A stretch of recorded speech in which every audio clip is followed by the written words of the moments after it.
Planet Earth, a place where millions of species reside. People have lived on this planet for approximately 200,000 years, making it our home. We have been through stages, phases, and different changes that led us to where we are today.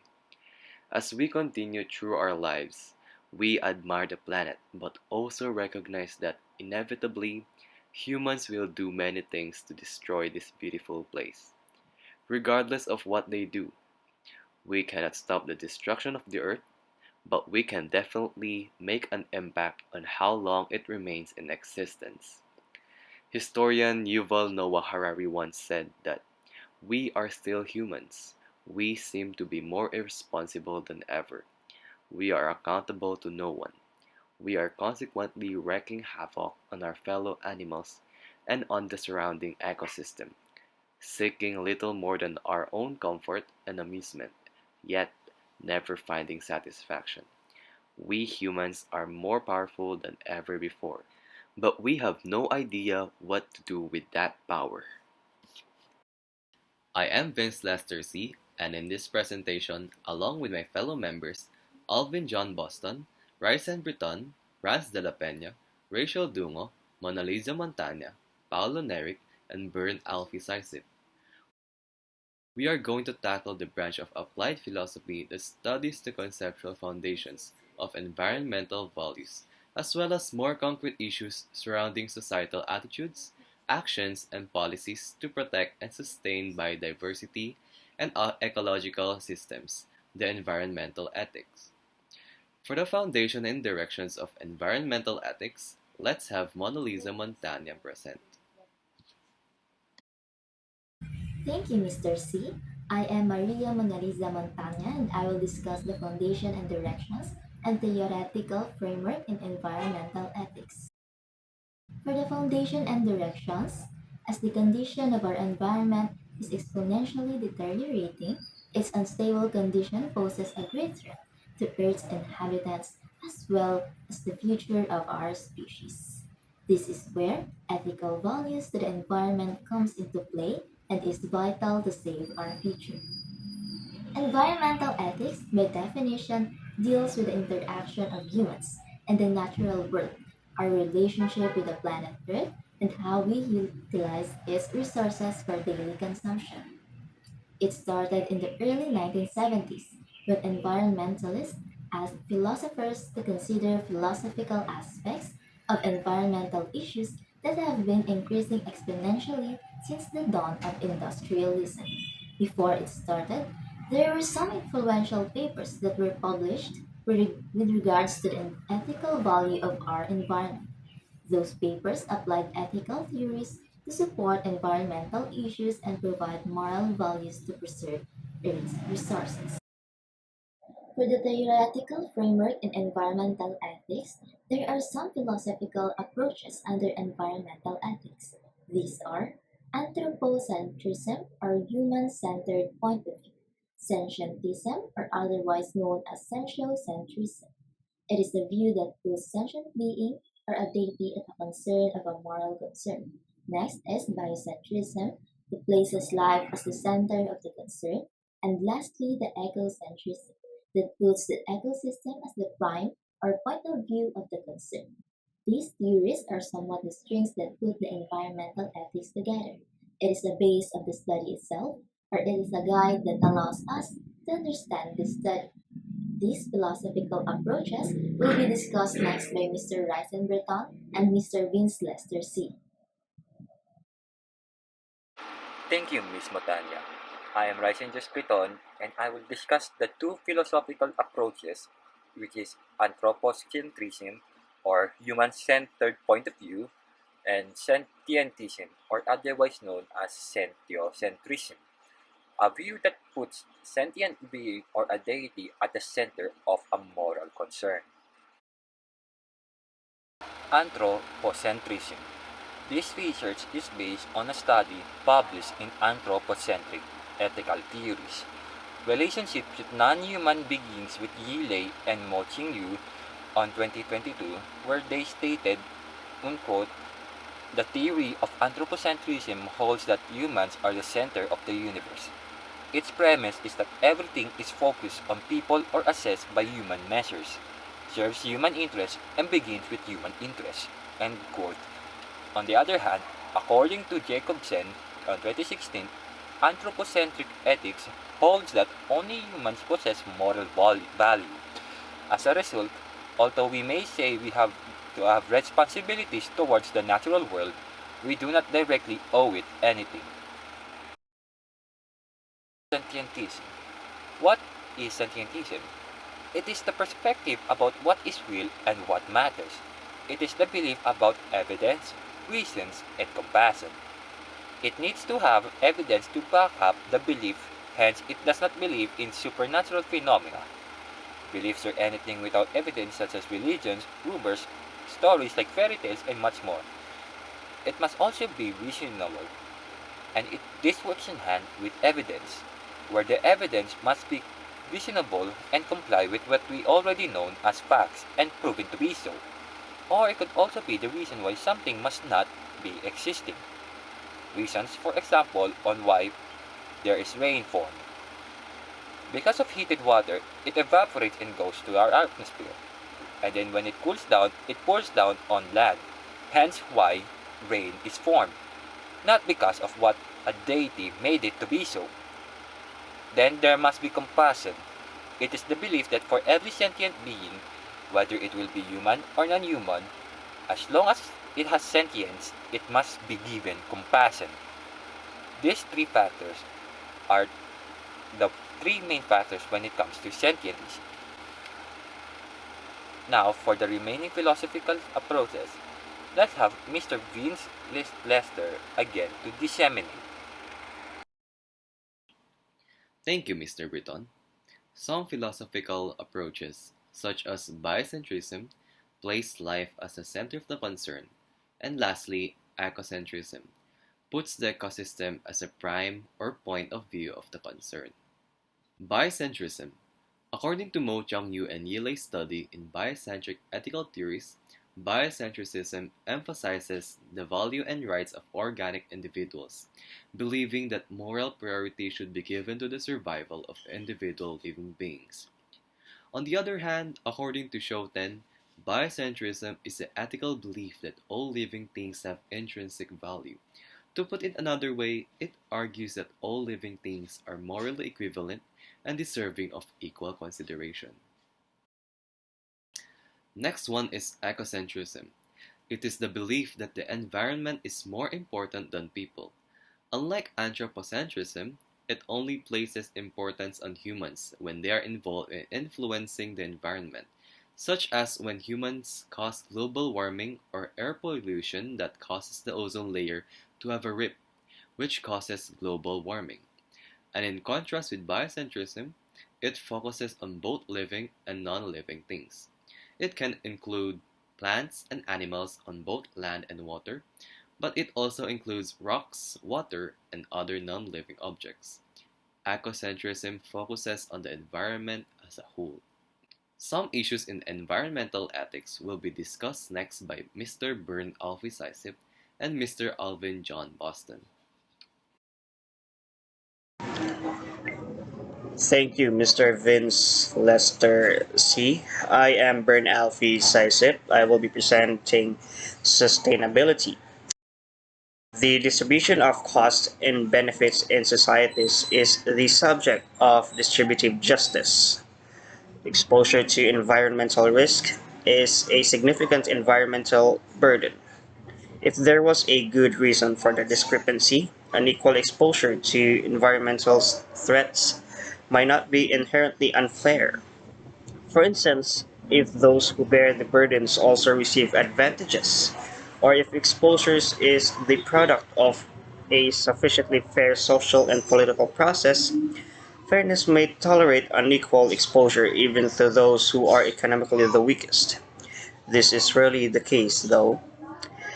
Any tenable philosophy of justice must acknowledge that money and race should not be used as criteria for political status or discriminatory treatment.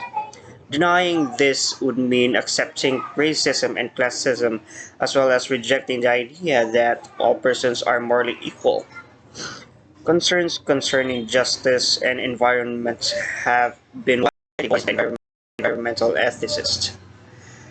An example of this is when the establishment of parks and reserves prevents indigenous tribes from accessing lands and resources that were previously theirs, as well as from bioprospecting using their knowledge. Environmental risks are not regionally or chronologically constrained.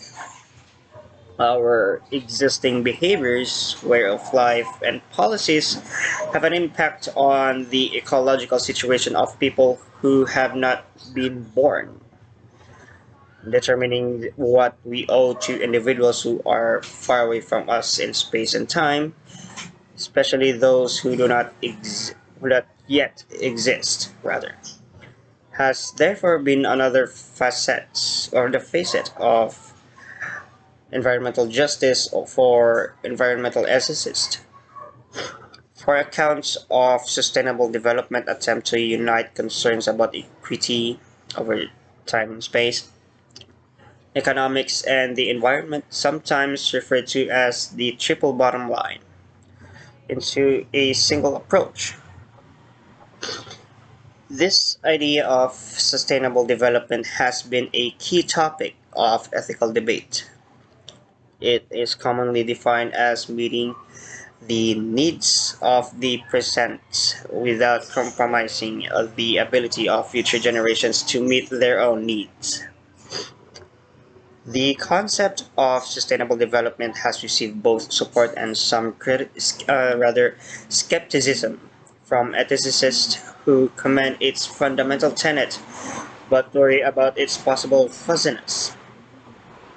Due to the importance of these questions to the morality of global climate change, they have recently received more attention due to their high spending habits. The wealthy of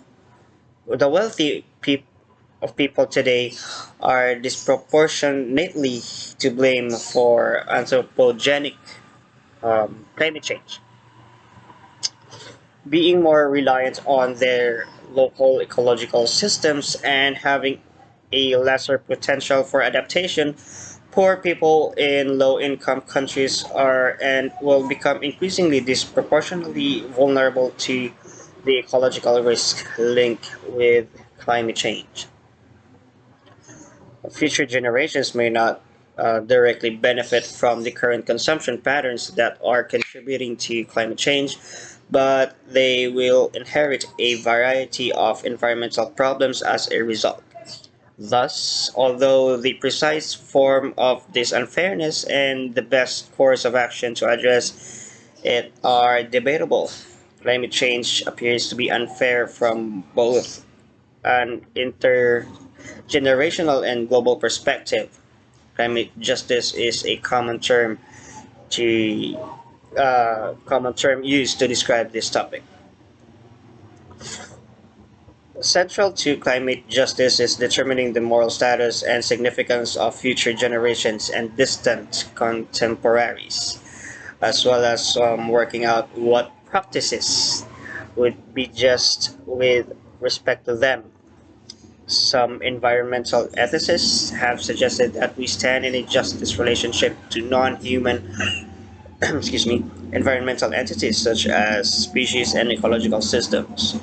The central idea here is that our species is taking more than our fair share of ecological resources. We have responsibilities of distributive justice to make more resources available for other species and for restitutive justice to make up for the past harms caused to other species, populations, and ecological systems. The question whether non-human organisms and collectives are the sorts of entities that can be owed justice from the perspective of ethics remains a contested issue in environmental ethics, um, closely tied to the issues of the moral status of these entities. Excuse me. If they do not have moral status, then they cannot be due justice. However, even if they have moral status, it does not follow that they are appropriate recipients for justice, because one could hold that justice only applies to a subset of the beings that have moral status. That's all for sustainability. Let's have Mr. Boston to discuss other issues in environmental ethics. Thank you, Mr. Saisip. I am Alvin John Boston, and I will discuss some issues regarding the rights of future generations and population and consumption in environmental ethics. Rights of future generations. According to philosophy, humanity's right to continue existing includes the rights of future generations. Human biology and psychology are strongly ingrained with the need to carry the human genetic message into the future. In a sense, by safeguarding the next generation, we are safeguarding mankind as a whole. The rights of future generations should be built around the three outlined principles of physical survival, human dignity, and creative potentials. Population and consumption. The family is referred to as the natural and fundamental unit of society in the Universal Declaration of Human Rights. This implies that its size cannot be managed outside. A greater level of living and increased industry result in resource depletion, increased pollution, and environmental deterioration. Environmentalists assert that there are insufficient resources, while others argue that moral and political issues override demographic ones. If we want to live in equality and harmony, we can address the urban problem. Controlling birth rates by the government is currently unacceptable since it interferes with human rights. The world's inability to produce enough food is not a result of physical limitations or the depletion of environmental resources, but rather of the social and political structures of the many countries and the economic ties that link them. For non-human interest, let's have Mr. Rans de la Peña and Ms. Mona Lisa Montaña to discuss other issues. Thank you, Mr. Boston. Once again, I am Maria Mona Lisa Montaña and I will point out some issues regarding the animal rights. According to the Cambridge Dictionary, an environment is where the air, water, and land are in or on which people, animals, and plants live. Yet, animals are not safe to live in the environment and still suffer from habitat loss and a lack of biodiversity, putting wildlife at greater risk for disease. One of the major issues in society is animal rights and their welfare. Animal rights refers to the belief or idea that some or all animals are entitled to their basic rights, including the ability to possess their own lives and other necessities for survival. Mary Ann Warren critiqued Bayard Callicott's Animal Liberation, a triangular affair, in her article The Rights of the Non-Human World. Warren argues that, like human beings, animals have rights, and that animals do not enjoy the same rights as human beings, and that the rights of animals are not equal to human rights. Human beings have strong rights because they are autonomous. Animals have weaker rights because they are sentient, and the environment should be treated with respect even though it may not have rights, because it is a whole and unified thing that we value in a variety of ways. Some issues in animal welfare includes animal testing, living conditions in zoos, wildlife conservation, the treatment of animals in the entertainment, food, medicine, and fashion industries, and as exotic pets. All animals are born free, just as humans are, and should not subject them to exploitation for people's needs. For the issues in moral standard of living things and legal rights of natural objects, let's have Mr. Rans de la Peña to discuss. Thank you, Ms. Montana, and I am Rans Daniel de la Peña, and I'm going to discuss about moral standards of living things and legal rights of natural objects. The term ethical biocentrism refers to ethical viewpoints that accord moral status of living things. Though unified by a focus on the ethical importance of individual living things, these approaches disagree about what characterizes a living thing and why those characteristics might be thought of as morally relevant.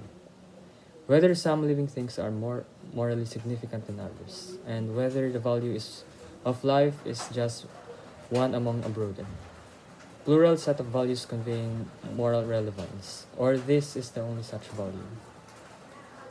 Although exact interpretations vary, the majority of biocentric ethicists argue that all living things can be benefited and harmed, that therefore they have interests of good of their own, and that this good is something we should respect.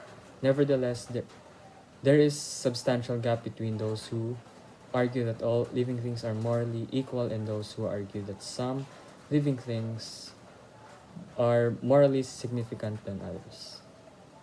The majority of modern bicentric ethicists disagree, arguing that the presence of more complex psychological capacities such sentience elevates the moral relevance of those individuals.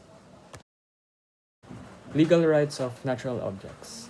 An ecosystem has the right to legal personhood and such has the ability to protect itself from injuries, such as environmental deterioration brought by a particular development project or even by climate change. According to the rights of nature law, an ecosystem has the right to exist, flourish, renew its essential cycles, and organically evolve without interference from humans. In addition, when an ecosystem is recognized as a subject of rights, it is entitled to legal representation by guardians much as law charitable trust designates a trustee to act on their behalf and in their best interests. Usually, this guardian is a person of group of people experienced in looking after and managing that ecosystem.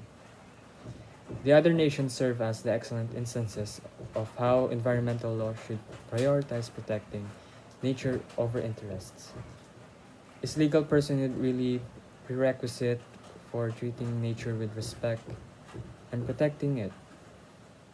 Men must preserve the natural environment in which they live in order to defend themselves as they cannot exist without it. In fact, nature doesn't even require formal personhood rights. Men who choose not to defend it are eventually doing themselves harm. Consequently, as compared to everything else in this world, nature is ultimately more valuable than man. The next topic, which is the environmental justice issues, will be discussed by Ms. Dungo and Mr. Nerik. Thank you, Mr. De La Peña. I am Rachel Dungo and I will discuss environmental justice issues, environmental ethics. Environmental justice refers to the equal sharing of responsibility and benefits in using and developing products and natural resources of common interest such as water and air. Legally, the term guarantees equality in resolving environmental problems and promotes the active participation of all affected or affected in ecological decisions. Using and developing natural ingredients involve decisions that often lead to dispute and disagreements among stakeholders. For example, decisions need to be made about allocating the water available within the territory to various social and environmental uses, beneficial uses for human and animal consumption, ecosystem conservation, agricultural, mining, industry, and other purposes. Is water consumption or production prioritized? How are ecosystems protected? Disputes over which objectives should be met when the demands of various uses exceed the amount of water available may occur. Decision is impose costs on some people, such as villages without water for their crops, while providing benefits to others. In such cases, environmental justice warns against the unequal distribution of responsibilities and benefits to those affected by decisions about the use of natural products. It encourages all affected people to be heavily involved in environmental decisions. That is a case of environmental justice. Where the population and toxic waste, let's have Mr. Narek for that. Thank you, Ms. Dungo. I am Paulo Neric, Population and Toxic Waste. Toxic waste dumping contributes a significant burden of disease in low and middle income countries. Unidentified and unscreened sites may cause our estimates to underestimate the true burden of disease. Extrapolation of environmental samples to the entire exposed population overestimates the disease burden attributable to these locations. Toxic landfills are a major and previously underestimated global health problem. The Campania region has experienced an emergency in the waste management cycle in recent years. The most critical post-construction phase of Iselas incinerator has been overcome, but most of the underlying problems has been resolved. Not the illegal burning of bicycles, plastics, textiles, and other industrial waste, combined with the detection of this 2000 dumping of toxic materials, remains a major concern in terms of population and public health. So therefore conclude, as the population size decreases, the amount of garbage and hazardous waste generated decreases. Toxicity production increases or decreases as population size, and increased toxic concentrations lead to population declines. Waste management is an urgent issue that requires immediate attention. In our culture, there is a little awareness of this issue. The act of taking out garbage is very harmful not only to the current generation but also to the future generations. We need to educate and encourage people to recycle, reuse, and reduce waste instead of creating it. We hope that understanding the importance of waste management will inspire you to think about how you can contribute to waste management and the power you have to make the world a cleaner place. For the last issue, let's have Ms. Dungo again to disseminate. Thank you, Mr. Narek. Ecofeminism. According to Britannica 2020, ecofeminism, often known as ecological feminism, is a feminist movement that examines the relationship between women and the nature. French feminist Francois de Youbon coined the term in 1974. Ecofeminism adds to this concept a commitment to the environment and an understanding of the connection between women and the nature. In particular, this worldview emphasizes how patriarchal or male-dominated societies treat both nature and women. Ecofeminists examine the impact of gender categories to explain how social norms unfairly dominated women and the environment. This ideology also claims that these rules contribute to an imperfect view of the world, and its proponents view the world as sacred, recognizing humanity's dependence on the natural world. It proposes a different worldview that sees life as precious. That's all for environmental ethics. Again, we are the Group 3.